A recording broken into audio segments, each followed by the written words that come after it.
नमस्कार विद्यार्थी मित्रों, हम एक बार और आगे बढ़ रहे हैं। हमने लास्ट जीने की कला देखा, इसके बाद भारतवर्ष देखा, पोएट्री देखी हमने, और भारतवर्ष के बारे में जितना भी जो कुछ कहा जाए यह देवों की भूमि के लिए वह बहुत ही कम होगा। लेकिन हमें यह समझना है कि भारतवर्ष कितना आज महान बन गया है और आज विश्व में भारत का नाम रोशन हो रहा है। इसके पश्चात हम देख रहे हैं एक नई शुरुआत। भारतवर्ष के बाद हम कॉन्स्टेलेशन की ओर आगे देख रहे हैं। कहानी है भारतवर्ष। जाकिर अली ने बहुत ही बढ़िया उसमें लेख लिखा है, और लेख लिखने के पश्चात हमें उस जमाने की ओर इशारा किया है कि दिन प्रतिदिन जमाना वह भी आएगा जिस जमाने में लोग आसमान में विचरण करेंगे, घूमेंगे फिरेंगे। अभी भी घूम तो रहे ही है, लेकिन सामान्य इंसान से लेकर कोई भी आसमान की सफर कर पाएगा। तो जिंदगी बहुत ही दिन प्रतिदिन आगे बढ़ रही है। पल पल पल हमेशा कुछ न कुछ बदलता रहता है, और जिंदगी में कदम कदम पर कुछ न कुछ नया बनता रहता है। ये यांत्रिक युग है दोस्तों। यांत्रिक युग में कुछ भी कहा नहीं जा सकता, चैलेंज कुछ भी नहीं की जा सकती, कुछ भी हो सकता है, ललकारना नामुमकिन है। आज विज्ञान तकनीकी यंत्र इतने सारे बढ़ गए हैं, विज्ञान आज इतना आगे बढ़ चुका है कि कुछ भी सोचना इम्पॉसिबल है। लेकिन वैज्ञानिक सभी इम्पॉसिबल को पॉसिबल कर रहे हैं। तो दोस्तों, आज हम लोग जानते हैं कि हमारा हिंदुस्तान ही नहीं, अनेक छोटे बड़े देश आज आसमान में, चंद्र तक तो मोस्टली सारी कंट्रियां, मोस्टली देश पहुंच चुके हैं। लेकिन हमारा देश इससे भी आगे पहुंच गया है। मंगल की सफर करके आया है, वह मंगल ग्रह की सफर करके आया वह मंगलयान, और हर विश्व में एक चमत्कार सा हो गया कि हिंदुस्तान जो कृषि प्रधान देश है, कृषि प्रधान देश है और गरीबों का देश कहा जाता था विदेशों में, यही मान्यता थी और आज भी है। लेकिन ऐसी स्थिति में हिंदुस्तान ने जबरदस्त कारनामे किए और मंगलयान बनाकर मंगल के धरती पर, मंगल ग्रह की धरती पर भेजा, मार्स की ओर भेजा। मार्स गया और हर तरफ के जो तस्वीरें थी वो तस्वीरें, वहां की तस्वीरें उन्होंने भेजी, और फिर देखना क्या था, पूरा विश्व अचंभे में पड़ गया, चकित रह गया। और विज्ञान का यह कमाल, हिंदुस्तान के वैज्ञानिकों का यह कमाल। तो बच्चों, कंप्यूटर युग है। दिन प्रतिदिन अंगुलियों के इशारे पर, अंगुलियों के इशारे पर यह पृथ्वी पूरी हम देख सकते हैं, दुनिया देख सकते हैं, दुनिया की हिलचाल देख सकते हैं। विश्व में क्या हो रहा है, कैसे हो रहा है, कब होगा, कब कैसा होगा, यहां से लेकर छोटी सी छोटी चीजों से लेकर महाकाय चीजें आज हिंदुस्तान ने भी बना ली है, और विश्व में अपना अलग प्रकार का एक वजूद बना लिया है। दोस्तों, हम देखें कि मोस्टली हिंदुस्तान में वैज्ञानिकों का कमाल है, और हमारे हिंदुस्तान के वैज्ञानिक ही नहीं, डॉक्टर आदि हर कोई हिंदुस्तानी बेहतरीन प्रदर्शन करता है हर जगहों पर, स्पोर्ट्स से लेकर कहीं भी वैज्ञानिक क्षेत्र में, तकनीकी क्षेत्रों में। आज यांत्रिक युग में हिंदुस्तान दिन प्रतिदिन आगे बढ़ रहा है। जहां पहले 50 या 100 मजदूर काम करते थे, और उन मजदूरों की जगहों पर आज यंत्र काम कर रहे हैं। और बड़ी बड़ी अस्पतालों में आप देखेंगे, बड़ी बड़ी हॉस्पिटल्स में देखेंगे, आया या नर्स, जिसे परिचारिकाएं कही जाती हैं, या वार्ड बॉय, जो सेवा करने वाले लोग हैं, उनकी जगह पर आज वहां रोबोट काम कर रहा है। वह भी हर तरीके से सेवा दे रहा है। यह तकनीक का कमाल है, यह यंत्र का कमाल है, यह वैज्ञानिक युग का कमाल है।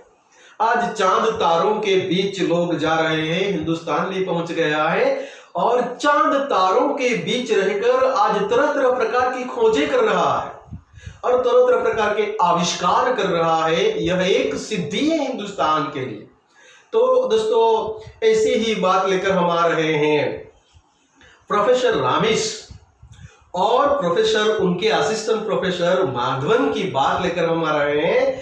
एक छोर पर प्रोफेसर रामिश है और बहुत ही अनुभवी। इन्होंने अपने मन में एक स्वप्न रचा था, किसी से बात नहीं बताई थी, अपने मन से काम करते गए करोड़ों रुपये खर्च कर दिए इन्होंने और करोड़ों रुपयों के जरिए इन्होंने इलेक्ट्रॉन, प्रोटॉन और सभी प्रकार के जो यांत्रिकीकरण में काम आने वाले जो कुछ अणु, परमाणु, वटेवर जो है, इसके जरिए एक्स किरणों की वजह से, या तो इलेक्ट्रॉन जो एक्स किरण होते हैं, इनकी वजह से इन्होंने बहुत बड़ी कामयाबी हासिल की थी। उसकी छोटी सी बात यहां बताई गई है।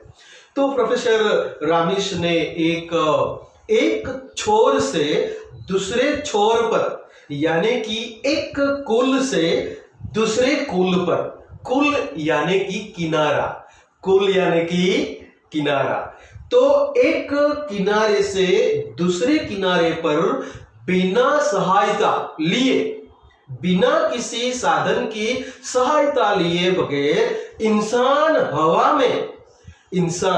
हवा में किस प्रकार तैर सकता है, या तो इंसान किस प्रकार एक स्थान से दूसरे स्थान पर बिना किसी सहायता से किस प्रकार हवा में तैर सकता है, उसकी खोज प्रोफेसर रामिश ने की थी। और जबरदस्त ये खोज हुई विज्ञान युग में, विज्ञान तकनीकी युग में। यह एक चमत्कार सा हो गया। इन्होंने कोशिश की और यह मिशन सीक्रेट रखा और इन्होंने कोशिश की, खुद वहां गए उस चेंबर में जहां से इलेक्ट्रॉन जो भी कुछ किरणें होती थी वो किरणें इंसान में परिभूत होती है और इंसान में अपने आप केंद्रभूत होकर वही किरणों के जरिए इंसान एक स्थान से दूसरे स्थान पर किस प्रकार जा सकता है, ये बहुत चमत्कारिक घटना थी। और सचमुच प्रोफेसर रामिश उड़ने लगे और नाले की ओर जो बिल्डिंग था, जो विज्ञानालय था, वैज्ञानिक यानी कि लेबोरेटरी थी, उस लेबोरेटरी की खिड़की से उड़कर वे जा रहे हैं, देख रहे हैं लोग। और इन्होंने भी देखा कि सचमुच उस तरफ इशारा करते हुए गए कि उनकी आंखों में पानी आ गया कि आज वैज्ञानिकों ने इतने सारे करोड़ों रुपये लगाए हैं यंत्र के पीछे। आज विज्ञान क्षेत्र में सरकार ने, केंद्र सरकार हो या कोई भी सरकार ने, हिंदुस्तान की सरकार ने आज करोड़ों रुपये लगा दिए हैं। यही करोड़ों रुपये अगर हम हमारे ही समाज के कुछ पिछड़े हुए जाति के लोगों के लिए खर्च करते तो हिंदुस्तान आज कहां से कहां पहुंच जाता। तो यह एक विचार प्रोफेसर रामिश ने अपने मन में रखा और यह बात उन्होंने विस्तारित की कि सचमुच इतना सारा खर्च करके एक यंत्र बनाते हैं हम, जिन्हें एक वक्त की रोटी तक नसीब नहीं होती। एक वक्त तो छोड़ो, जिसे मतलब कपड़े, रोटी, कपड़ा और मकान, इसमें से कुछ भी प्राप्त नहीं होता, ऐसे समाज के कुछ लोग हैं, ऐसे बिछड़ी हुई जाति के लोगों को अगर हम आगे लाने की कोशिश करें, समाज में एक स्थान देने की कोशिश करें, तो हो सकता है हिंदुस्तान आज विश्व में राज कर रहा होता। यह एक विचार प्रोफेसर रामिश ने रखा। वही बात हम देखने जा रहे हैं। एक नई शुरुआत में दोस्तों माना गया है कि विश्व ने आज जितनी बड़ी तरक्की कर ली है, आसमान में पहुंचा, जहां अनेक ग्रहों पर पहुंच गया है और खोज भी कर ली है, जहां तक उन्होंने अपने दिमाग का 2010 में यह एवल्यूशन किया गया था, मूल्यांकन किया गया था कि इंसान ने जितनी आज प्रगति कर ली है, इंसान के पूरे विश्व में इन्होंने कितना दिमाग लगाया? 12.5 जितना दिमाग लगाया है, आज इतनी सारी प्रगति हुई है।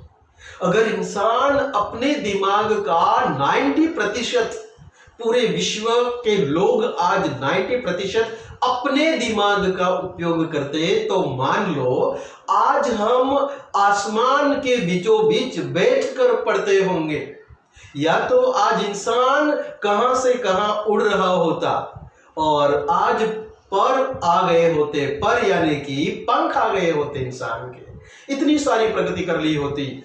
यानी कि आज भी आप लोग जानते हैं, छोटे सी छोटी चीजों से लेकर महाकाय, इंसान ने जितने परिवर्तन किए हैं, जितनी खोजें की है, वह विशेष प्रकार की खोजें रही है। तो हम रियल में देखने जा रहे हैं एक नई शुरुआत, जिसमें क्या होता है, वही बात जो मैंने बताई, वही बात हम फिर से बार बार देखने के लिए या मैं दोहराने के लिए वापिस हम एक नई शुरुआत में देखने जा रहे हैं।